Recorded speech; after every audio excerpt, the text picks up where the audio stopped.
अस्सलाम वालेकुम dear student, मेरा नाम है डॉक्टर इमरान खानज़ादा और आप देख रहे हैं मेडिकल एस्पायरेंट। स्टूडेंट, आज हम अपने इंटर बायोलॉजी के पहला चैप्टर होम्योस्टेसिस इसकी एक्सरसाइज मुकम्मल करेंगे।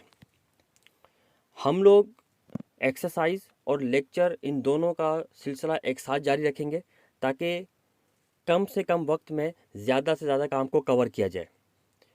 इसी सिलसिले में आज हम अपने होम्योस्टेसिस यानी जो पहला चैप्टर है इंटर की बुक का, उसके एमसीक्यू सॉल्व करेंगे। स्टूडेंट, हम एमसीक्यूज़ को सॉल्व करना स्टार्ट करते हैं। हम सबसे पहले एमसीक्यूज़ को सॉल्व करेंगे, उनके करेक्ट ऑप्शन भी देखेंगे और उनके रीजंस भी जानेंगे। MCQ number 1, capacity of a living system to lose water is, इसका ऑप्शन है B, water potential. Water potential water को लूज करने की एबिलिटी होती है और वाटर को लूज वही सॉल्यूशन वही सिस्टम करता है जो हाइपोटोनिक होता है।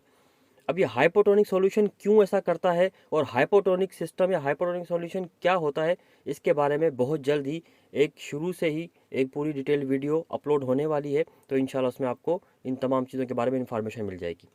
इसके बाद है MCQs number 2, the net movement of molecule remain in equilibrium when a cell is placed in, इसका सही जवाब है सी, आइसोटोनिक सॉल्यूशन।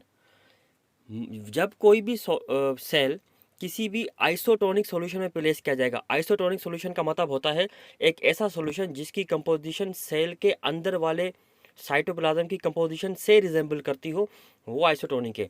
यही वजह है नेट मूवमेंट यानी उस सॉल्यूशन की सेल के अंदर वाटर मॉलिक्यूल की मूवमेंट और सेल से बाहर वाटर मॉलिक्यूल की मूवमेंट इक्वल होगी। थर्ड एमसीक्यू है, plants growing in salt marshes are termed as, ये तो बहुत ही आसान है, बी, हेलोफाइट्स, क्योंकि यहाँ पर सॉल्ट का जिक्र आ गया है और हेलो का मतलब सॉल्ट होता है, फाइट का मतलब plant, B, halophyte. Number 4, plant cell when constantly place in hypotonic solution does not burst because of the presence of, इसका जवाब होगा C, cell wall.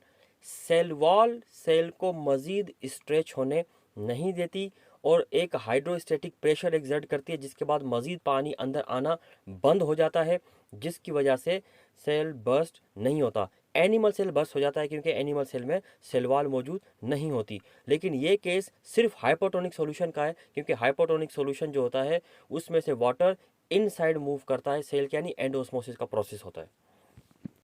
Number 5, plant get rid of surplus water by losing it in vapour form by process called. अब यहाँ पर हम दो keyword use किए गए हैं। कीवर्ड को किस तरीके से इस्तेमाल करते हैं इंटी टेस्ट में एमसीक्यूज़ को सॉल्व करने के लिए, इसके मतलब भी एक वीडियो हम बहुत जल्दी अपलोड करने वाले हैं। तैयारी के मराहिल में इंशाल्लाह बहुत जल्दी अपलोड हो जाएगी। अब यहाँ पर दो कीवर्ड्स हैं, एक लूजिंग वाटर और वेपर की फॉर्म में। लूजिंग वाटर, ये दो ही प्रोसेस हैं, गुटेशन एंड ट्रांसपायरेशन, लेकिन वेपर्स की फॉर्म में जस्ट ट्रांसपायरेशन होती है, तो जवाब इसका सी होगा। अगर ड्रॉपलेट्स होते तो गुटेशन होता। Number 6, enzymes are protected at high temperature by, अब हाई टेम्परेचर पर एंजाइम कैसे प्रोटेक्टेड होते हैं? By making heat shock protein. Heat shock protein heat resistant protein होता है जो कि एंजाइम्स को डीनेचर होने से प्रिवेंट कर लेता है।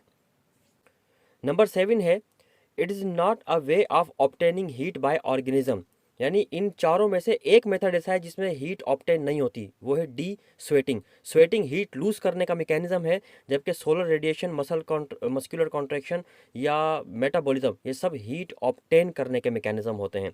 हीट लूज करने का मैकेनिज्म स्वेटिंग है, तो इसका जवाब डी होगा।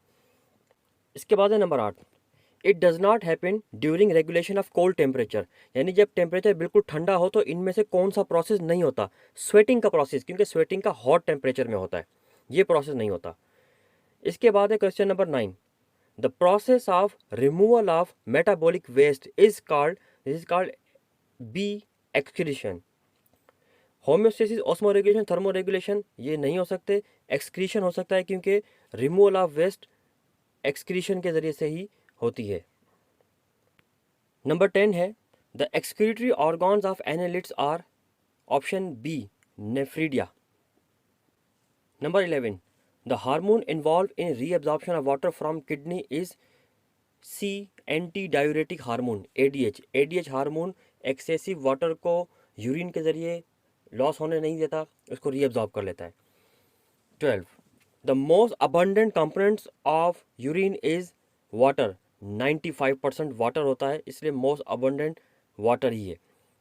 Number 13, which of the following is called thermostat of the body. Thermostat कहते हैं एक ऐसे इंस्ट्रूमेंट को जो टेम्परेचर को मेंटेन करने के लिए यूज़ होता है, और हमारी बॉडी में हाइपोथैलेमस, बी हाइपोथैलेमस थर्मोस्टेट होता है, ये टेम्परेचर को मेंटेन रखने का काम करता है।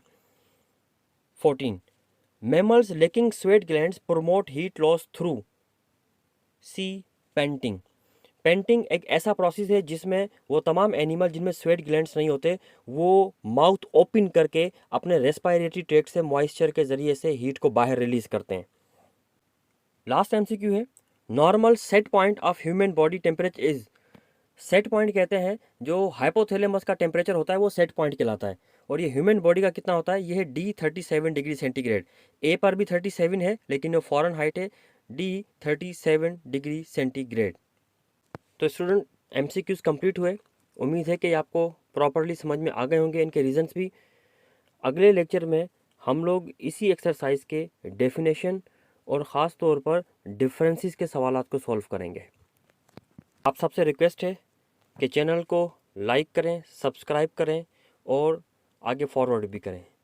Thank you.